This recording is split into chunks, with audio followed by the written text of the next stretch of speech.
Arun Jaitley finance minister. ఇద్దరు ఉండి ఒక తెల్లవారితో నాకు సాయంత్రం మీ ప్రాజెక్టులో అన్నీ ఓకే గాని ల్యాండ్ ఎక్విజిషన్కి సంబంధం లేదు, మాకేం సంబంధం లేదన్నారు. నాకు అప్పుడు ఆశ్చర్యం వేసింది. ఎట్లా అంటారా మీరు? Land acquisition part of project, ఇది ప్రాజెక్టులో ల్యాండ్ ఎక్విజిషన్ లేదంటారు, మీరు పునరావాసం లేదంటారు.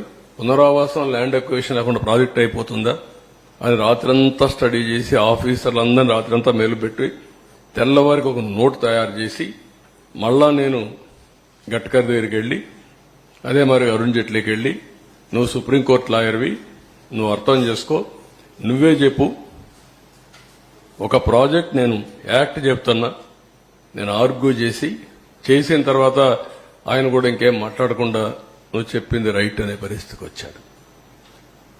అంటే ఎంత కష్టపడ్డాం, ఎంత శ్రమపడ్డాం, ఏ విధంగా ఒక్కొక్కరిని కన్విన్స్ చేశాం, ఎన్ని అవరోధాలని స్టెప్ బై స్టెప్ దాటుకుంటూ వచ్చాం, ఏ విధంగా పూర్తి చేసినాం అనుకున్నప్పుడు ఇప్పుడు జరిగింది చూసి చాలా బాధేస్తుంది. రాష్ట్ర ప్రజలందరూ అర్థం చేసుకోవాల్సిన అవసరం ఉంది. ఈ ప్రాజెక్టుని పూర్తిగా సర్వనాశనం చేయడానికి వైఎస్ఆర్ కాంగ్రెస్ పార్టీ అహంభావంతో జగన్ చేసినటువంటి దుస్సాహసం, నేను ఆ వర్డ్ వాడుతున్నా, దుస్సాహసం,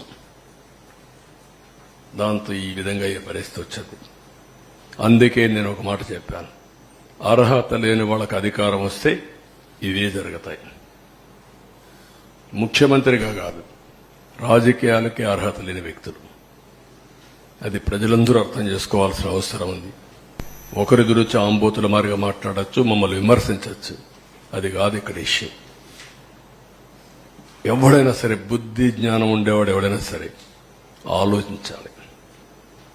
మాట్లాడితే కాఫర్ డ్యామ్కి డయాఫామ్ వాళ్ళకి వ్యత్యాసం తెలియని వ్యక్తులు, ఎక్కడ కాఫర్ డ్యామ్ ఉందని ఎత్తుక్కునే వ్యక్తులు, ప్రాజెక్టు తిరిగిపోయి కాఫర్ డ్యామ్ ఎక్కడుంది అని ఎత్తుక్కునే వ్యక్తులు అన్నమాట. అన్ని ప్రాజెక్టులు కాఫర్ డ్యాములు ఉన్నాయి అని మాట్లాడే వ్యక్తులు ఇది కట్టలేదు అది కట్టలేదు అంటారు. సిడబ్ల్యూసి, గవర్నమెంట్ ఆఫ్ ఆంధ్రప్రదేశ్ అందరూ కూర్చొని ఈ ప్రాజెక్టుని పూర్తి చేయాలంటే, తొందరగా పూర్తి కావాలంటే ఈ పనులన్నీ కావాలి అని ఒక పద్ధతి ప్రకారం అట్ వన్ స్టేజ్ చాలా చర్చలు జరిగాయి. అసలు కాఫర్ డ్యామ్ అవసరమా లేదా, కాఫర్ డ్యామ్ లేకుండా ప్రాజెక్టు కట్టగలుగుతామా అని కూడా చర్చలు జరిగాయి. కాదు, సేఫ్టీ ఉంది, ప్రాబ్లమ్స్ ఉన్నాయి, కాఫర్ డ్యామ్ కూడా పర్మనెంట్ కాదు.